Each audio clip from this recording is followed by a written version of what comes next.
कि निमंत्रण कोई मानेगा? वहां पर तो 22 तारीख को जो ऐसा मेला लगेगा, हुजूम ऐसा लगेगा कि विश्व में कभी नहीं जैसा हुआ उतना जुटेगा लोग।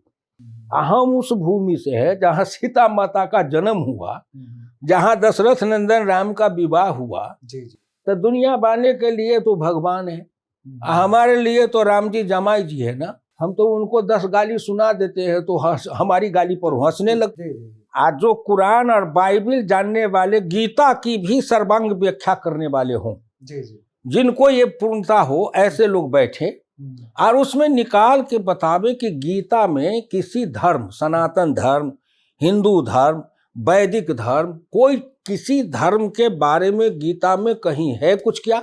और मैं सनातन धर्म में विश्वास करता हूँ। मैं बचपन में आर्यसमाजी भी रहा। सनातन का आधार ही रहे सापेक्ष और निरपेक्ष, जिसको कहते हैं absolute truth and relative truth. भगवान बुद्ध ने कहा मध्य मार्गी, और सनातन का भी राह है मध्य मार्गी।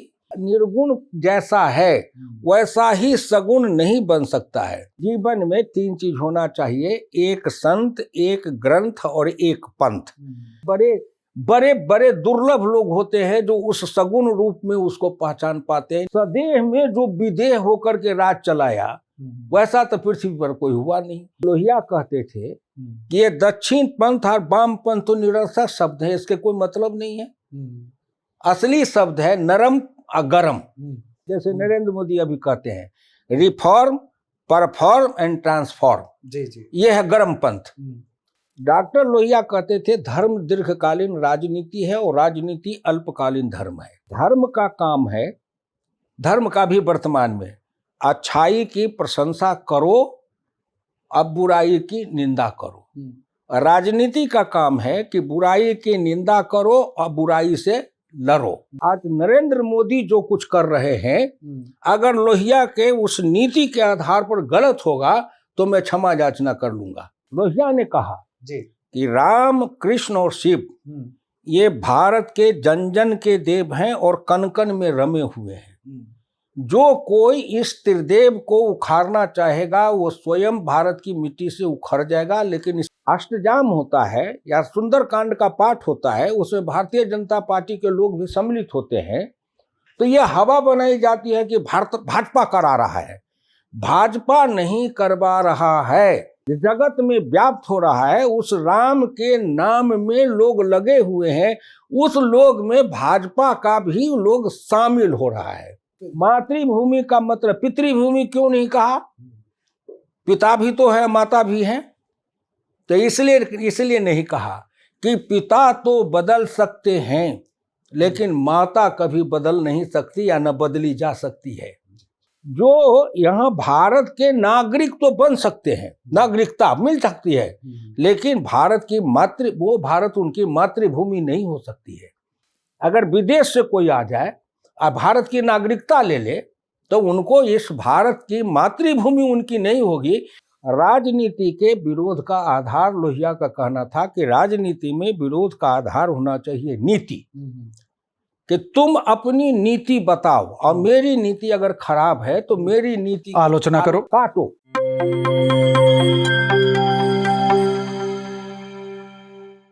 प्यारे दोस्तों, सादर अभिवादन। मैं हूं महेश कुमार वैद्य और आप देख रहे हैं एनजेपी इंडिया। साक्षात्कार की कड़ी में आज हमारे साथ हैं हुक्मदेव नारायण यादव, पूर्व केंद्रीय मंत्री, पद्म भूषण से सम्मानित, उत्कृष्ट सांसद के पुरस्कार से सम्मानित, देश के जाने माने किसान नेता, जाने माने चिंतक, विचारक।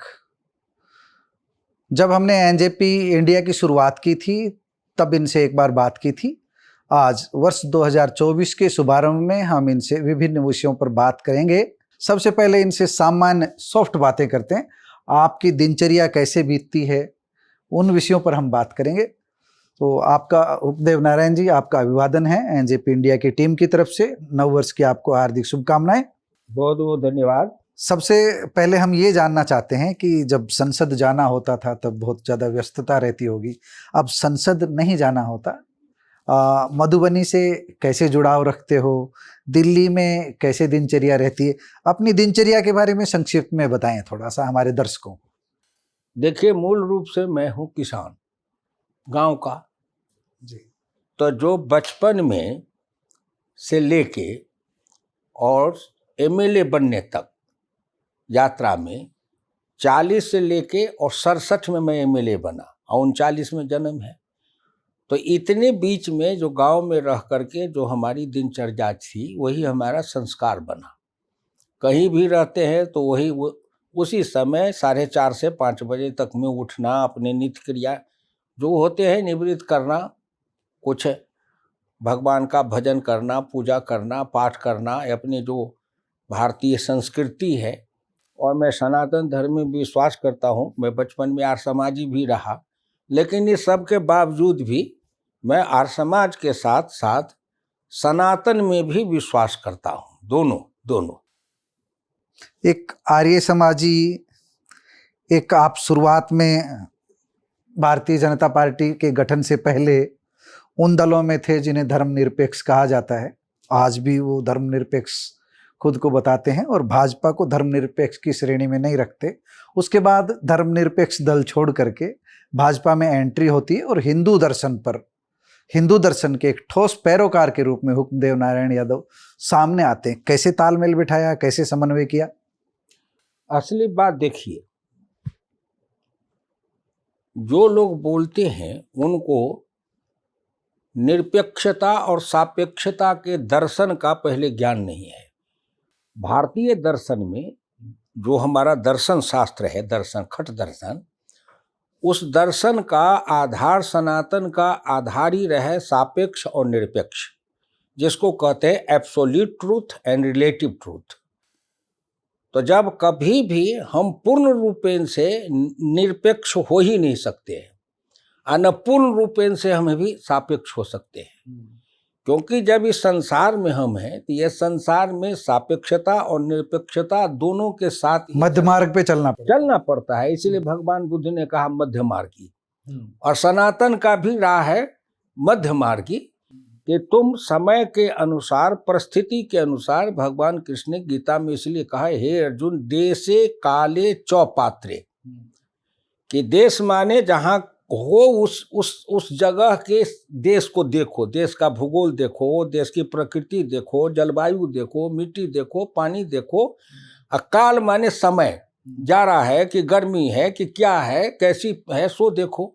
अब पात्र माने तुम्हारे सामने जो कोई है वो पात्र कैसे लोग हैं, पात्र हैं कि कुपात्र हैं कि सुपात्र हैं, पहले उसको देख करके तब कुछ निर्णय करो। तो हमारे सामने आज जब हम किसी चीज पर बहस करते तो इन चीजों पर हमारी दृष्टि जाती ही नहीं, मौलिक चीज है। इसीलिए हमारे जो डॉक्टर राम मनोहर लोहिया थे वो कहते थे, संपूर्ण सत्य कभी प्राप्त किया ही नहीं जा सकता, क्योंकि हम जितने सत्य के निकट जाते जाएंगे सत्य हमसे उतना ही दूर हटता जाएगा।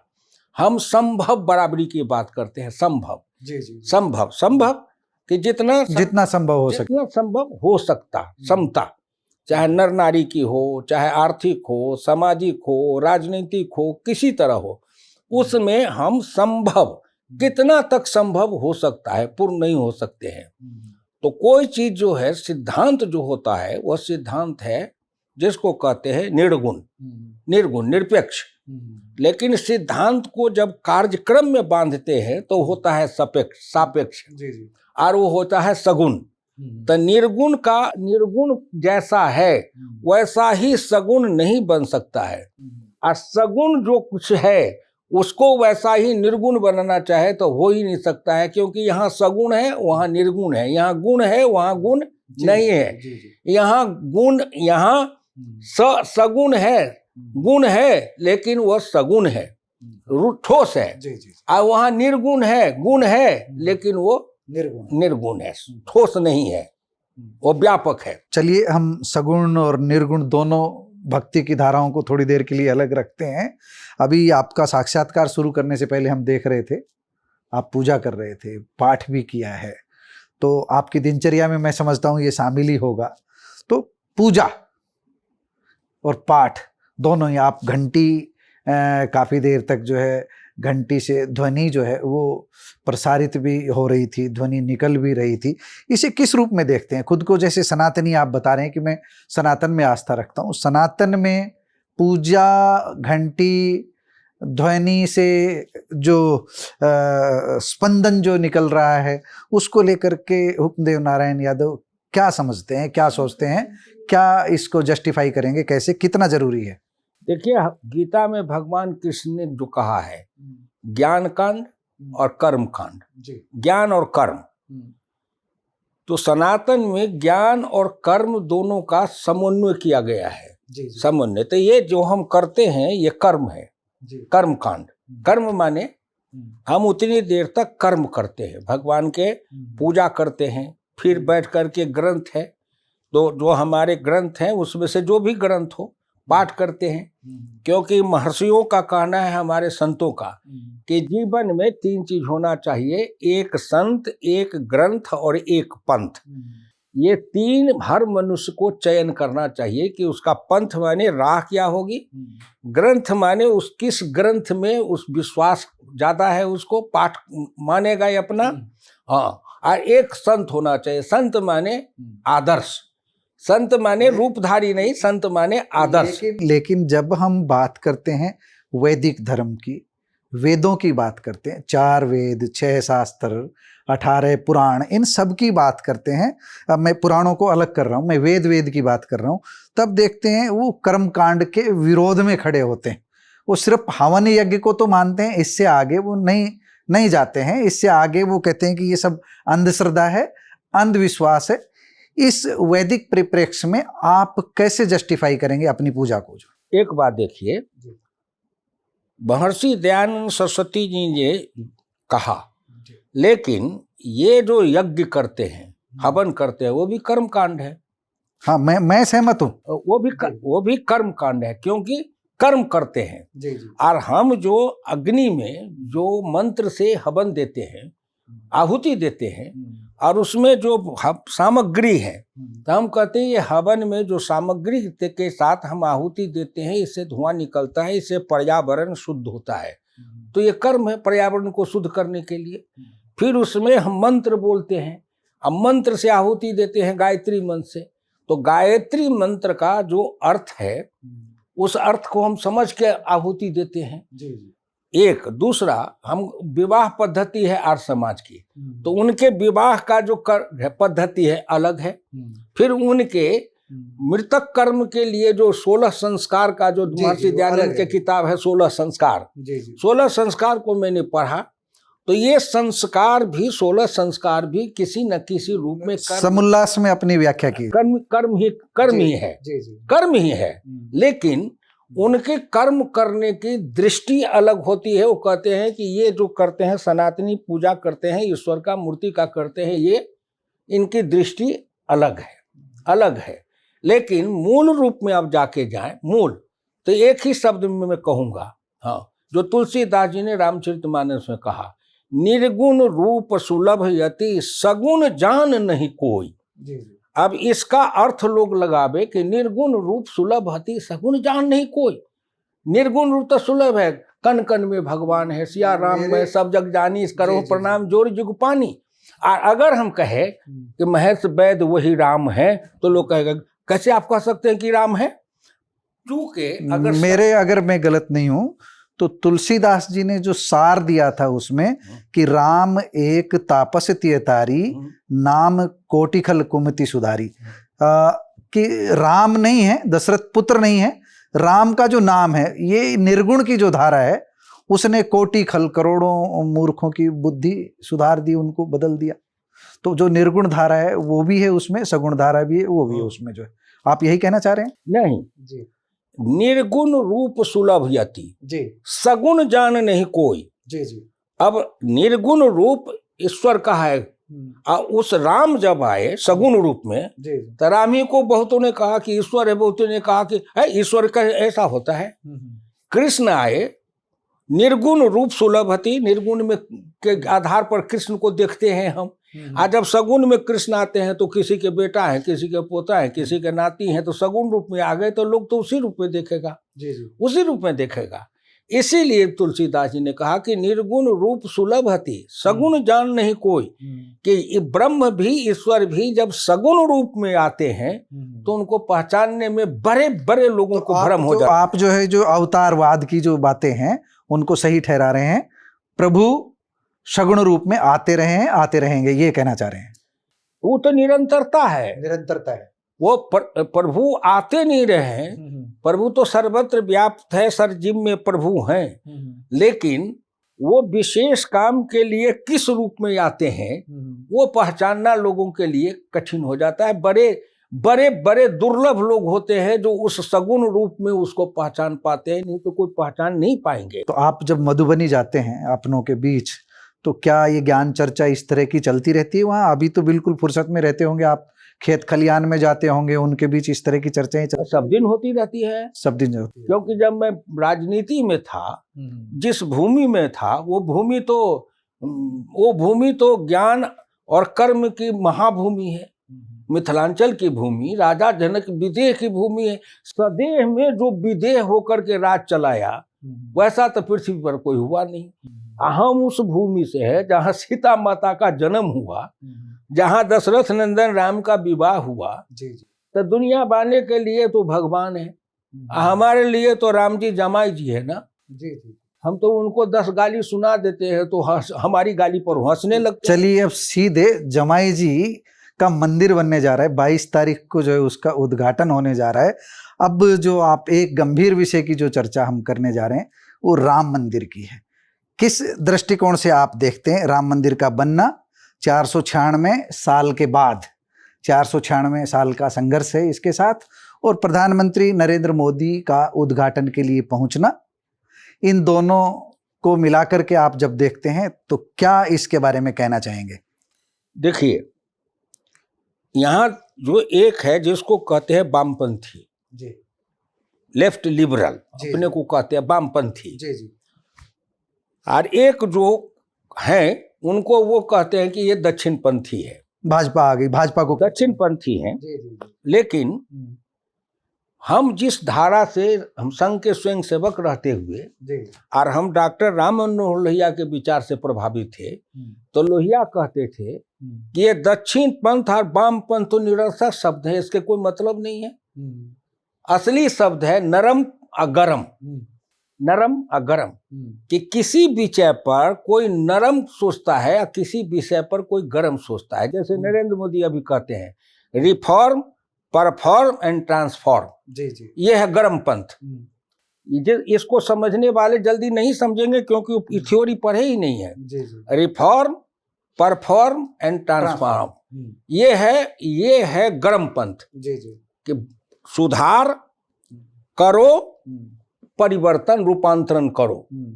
तो एक ये प्रक्रिया, सुधार हो गया, करना हो गया, परिवर्तन हो गया, परिवर्तन तक यात्रा है।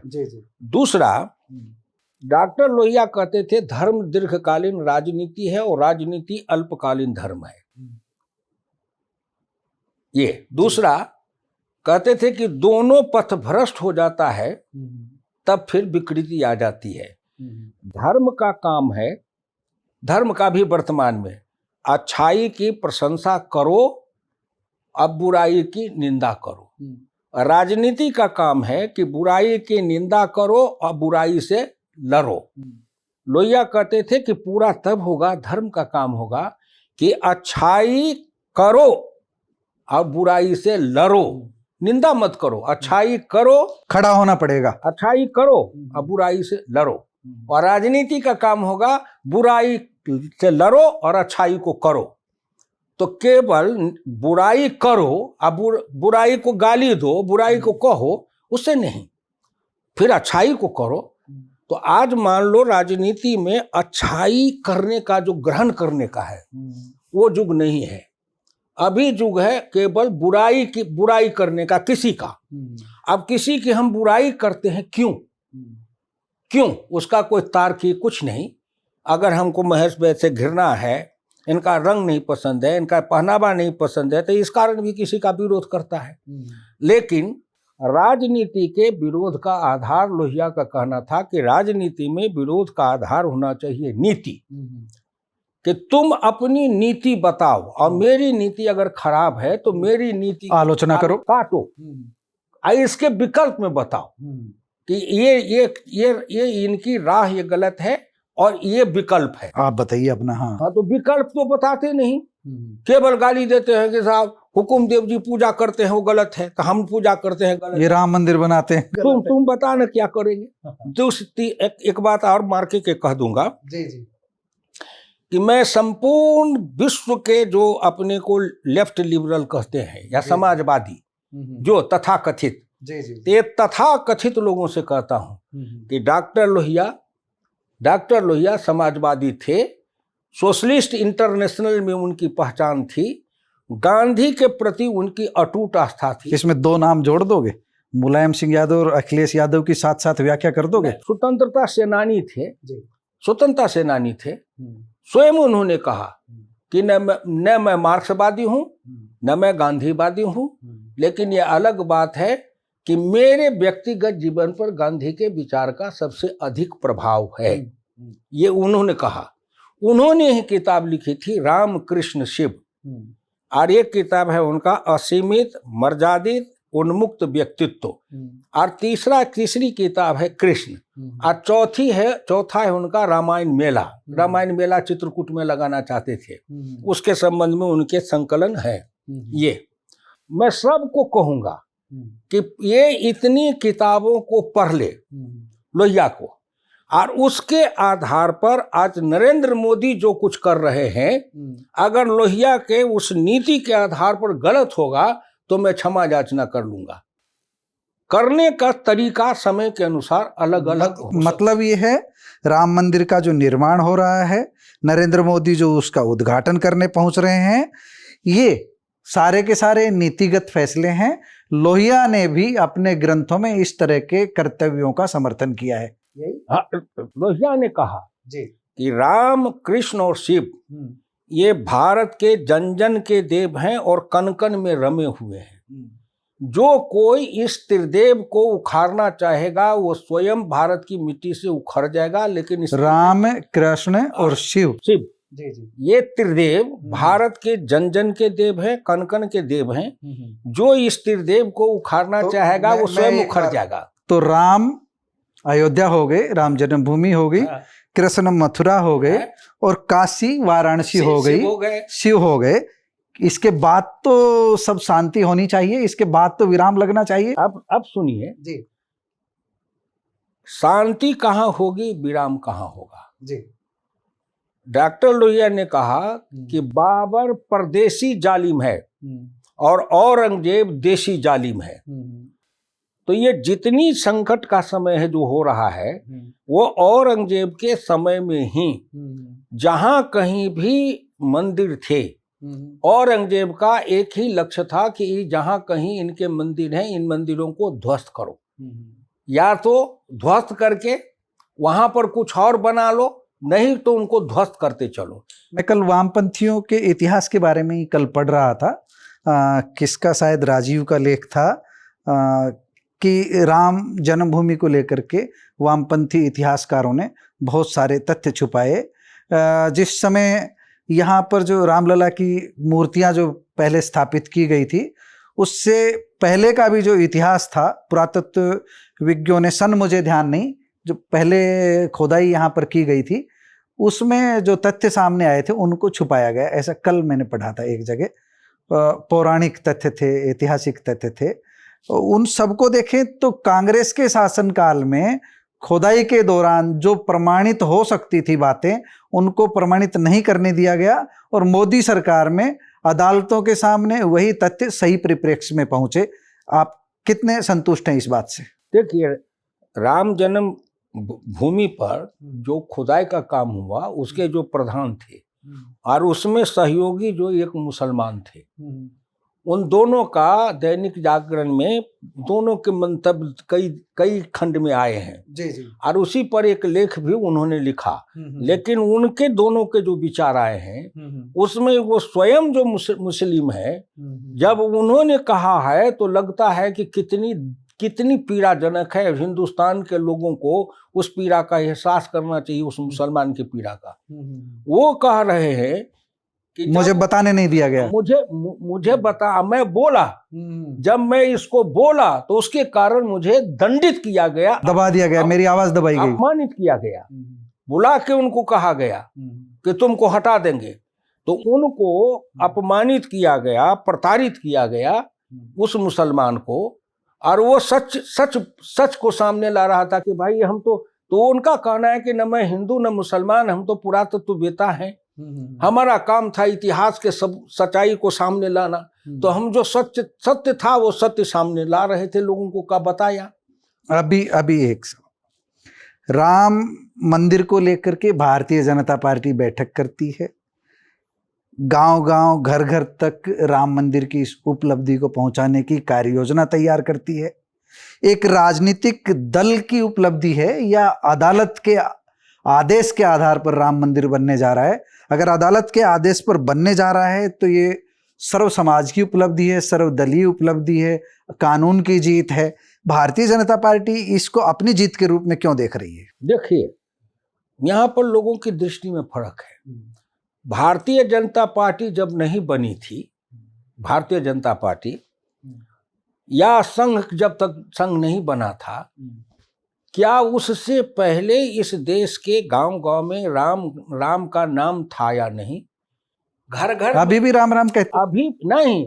राम की पूजा होती थी या नहीं? राम नाम का धुन होता था कि नहीं? 24 घंटा 48 घंटा नवाह परायण या अखंड राम नाम का धुन, रामनवमी पे पूजा सब चलता था। तो ये वो हमारी कड़ी थी, वो हमारी, जिसको कहते हैं सनातन, वो चलते आ रहा था। फर्क ये था कि सत्ता के कारण उस समय इस बात को दबाया जाता था कि अगर ये रास्ते को मानने वाले होगे, इस तरह की पूजा पद्धति को अपनाओगे तो उनको सत्ता के द्वारा दंडित किया जाएगा। भारतीय जनता पार्टी ने इतना ही किया कि पहले जो मुगल काल में या अंग्रेजी राज में जो तुम्हारी आवाज को, तुम्हारी सांस्कृतिक, धार्मिक, आध्यात्मिक आस्था को रोकने का प्रयास होता था, अब हम उसको रोकने का प्रयास नहीं करेंगे। तुमको हम आजादी, स्वतंत्रता दे रहे हैं कि तुम अपनी संस्कृति के मुताबिक, धार्मिक आस्था के मुताबिक तुम आचरण करो।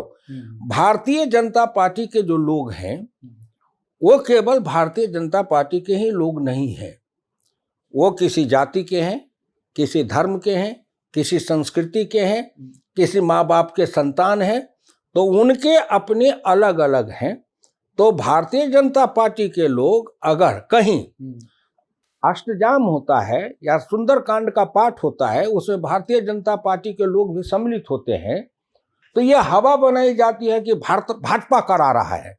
भाजपा नहीं करवा रहा है, बल्कि राम के शक्ति के आगे, राम जो सर्वत्र व्याप्त है, राम का नाम जो अब फिर जगत में व्याप्त हो रहा है, उस राम के नाम में लोग लगे हुए हैं, उस लोग में भाजपा का भी लोग शामिल हो रहा है। ये नहीं है कि भाजपा का लोग करवा रहा है, करने वाले लोग हैं, इस देश के लोग हैं, असंख्य लोग हैं, असंख्य लोग हैं। आज विश्व के बाहर में भी लोग हैं।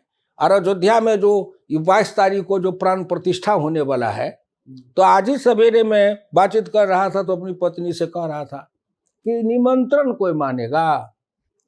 वहां पर तो 22 तारीख को जो ऐसा मेला लगेगा, ऐसा लगेगा कि विश्व में कभी नहीं जैसा हुआ, अब उतना जुटेगा। लोग कहेगा नहीं देखेंगे, नहीं देखेंगे। उस दिन उस धरती पर तो रहेंगे, उस मिट्टी को छू के प्रणाम करेंगे। तो जहां लोगों के अंदर ऐसी आस्था, अटूट आस्था है, अटूट आस्था, यही आस्था, इसको कहते हैं राष्ट्र की आस्था, और इसी को कहते हैं सांस्कृतिक श्रद्धा। नागरिकता के ऊपर में लिखते हुए डॉक्टर लोहिया ने लिखा कि वैसे तो जन्म के आधार पर नागरिकता दी जाती है, लेकिन यह भी देखना आवश्यक है नियत और सांस्कृतिक श्रद्धा। अगर किसी नागरिक की नियत राष्ट्र के प्रति नहीं है सही, और अगर उसको राष्ट्र की संस्कृति के प्रति श्रद्धा अब इस संस्कृति के प्रति श्रद्धा जब महान समाजवादी डॉक्टर लोहिया लिखते हैं तो राष्ट्र की संस्कृति क्या है? कोई न हमारी तो संस्कृति रही है ना, तो हमारी संस्कृति वैदिक काल से हमारी संस्कृति है, उसको माने।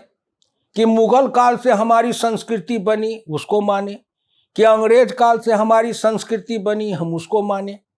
और हम अपने से खुद ऐसे भारत के अंदर कोई निकम्मा औलाद पैदा ले जो स्वयं अपने से ही अपने पूर्वजों की निंदा करे और अपने पूर्वजों को बेवकूफ कहे, मूर्ख कहे, गमार कहे। लेकिन एक चीज आएगी, मुसलमान है, ईसाई है या दूसरे धर्मावलंबी है, वो अपनी संस्कृति की बात करेंगे। आप कहेंगे स्कूलों में गीता पढ़ाएंगे हम, वो जो सोचेंगे कि कुरान क्यों नहीं पढ़ाई जाए या दूसरा धर्म ग्रंथ को क्यों नहीं पढ़ाया जाए।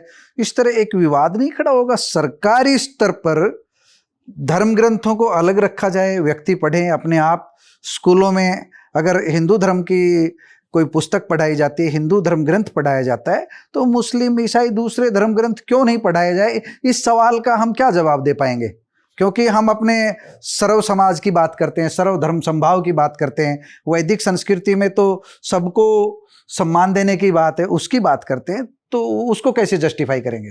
आप एक बात समझिए, पहले कुरान को और बाइबिल को और गीता को, ये तीनों ग्रंथ का एक जगह राष्ट्रीय स्तर पर जो बड़े बड़े विद्वान हैं, बड़े बड़े विद्वान, मैं उनको नहीं कहूंगा सांप्रदायिक कट्टरपंथी, जो सही में विद्वान है, ऐसे विद्वान जो गीता जानते हुए भी कुरान और बाइबिल को भी व्याख्या करना जानते हो। जी जी जी। आज जो कुरान और बाइबिल जानने वाले गीता की भी सर्वांग व्याख्या करने वाले हों, जी जी, जिनको ये पूर्णता हो, ऐसे लोग बैठे और उसमें निकाल के बतावे कि गीता में किसी धर्म, सनातन धर्म, हिंदू धर्म, वैदिक धर्म, कोई किसी धर्म के बारे में गीता में कहीं है कुछ क्या? अगर गीता में किसी धर्म विशेष की बात नहीं है, गीता में ज्ञान है, गीता में कर्म है, सापेक्ष और निरपेक्ष दोनों भाव से उन्होंने व्याख्या की है। अगर भगवान कृष्ण योग की व्याख्या करते हैं तो एक जगह सर्वसाधारण के बीच में जाते हैं तो कहते हैं योगः कर्म सुकौशलम, और महेश वैद और बड़े बड़े यूनिवर्सिटी के विद्वान के बीच में जाते हैं तो वहां कहते हैं योगस्थ कुरु कर्माणि संगम त्यक्ता धनंजय सिद्धि असिद्ध्यो समो भूत्वा समत्वम योग उच्यते। तो ये जो गीता का एक जो साधारणीकरण है और एक विशिष्टीकरण है, तो विशेष को साधारण में लाना, साधारण को विशेष बनाना, यही कृष्ण की सबसे बड़ी विशेषता थी। तो उसको पढ़े लोग बिना समझे। इस देश के मुसलमान सामान्य और इस देश के सामान्य ईसाई, उन लोगों को मैं कोई दोष नहीं देता हूँ। कुछ है उनके अंदर कट्टरपंथी, सो अलग है, लेकिन मैं तो दोष देता हूँ अपना तन का मरम न जाने मानुख मन बुराना है। जब अपने ही माँ के पेट से जन्मा हुआ औलाद ही अपनी माता की अवहेलना करे, उनकी निंदा करे, उनके चरित्र को कलंकित करे, तो ईश्वर बचावे ऐसे संतानों से। तो हम तो उन लोगों की बात करते हैं जो भारत में जन्म लिए, जिनका पूर्वज भारत में जन्म लिया, जिनके पूर्वज अपमानित हुए, जिनके पूर्वज सब कुछ हुए। आज उसी में से कुछ लोग ऐसे भारत माता के ऐसे नादान और नालायक पुत्र संतान हैं जो अपने स्वार्थ के लिए, आर्थिक स्वार्थ हो, राजनीतिक स्वार्थ हो, भौतिक स्वार्थ हो, या किसी कारण से हो, या किसी वैर विरोध के कारण हो, जो स्वयं ही अपनी संस्कृति, अपनी सभ्यता, अपनी मातृभूमि की जो संस्कृति है, जन्मभूमि महेश जी, हम कहते हैं ये भारत मेरी जन्मभूमि, मातृभूमि है। जन्मभूमि, मातृभूमि। मातृभूमि का मतलब क्या? जन्म जिस नहीं, मातृभूमि का मतलब पितृभूमि क्यों नहीं कहा? पिता भी तो है, माता भी है, तो इसलिए नहीं कहा कि पिता तो बदल सकते हैं लेकिन माता कभी बदल नहीं सकती या न बदली जा सकती है। तो इसीलिए मातृभूमि इसलिए है कि हमारी जो सबसे पहली माता थी उस माता से जो इस भूमि पर हम निकल के आए हैं, मनु और शत्रुपा को हम मानते हैं, तो मातृ हमारी उसी पर, क्योंकि हमारी माता की माता, माता की माता, माता की माता, माता की माता, अब अंत तक चले जाइए, वो उसका जन्म इसी भूमि पर हुआ था। तो ये हमारी मातृभूमि। और एक है जो यहाँ भारत के नागरिक तो बन सकते हैं, नागरिकता मिल सकती है, लेकिन भारत की वो भारत उनकी मातृभूमि नहीं हो सकती है।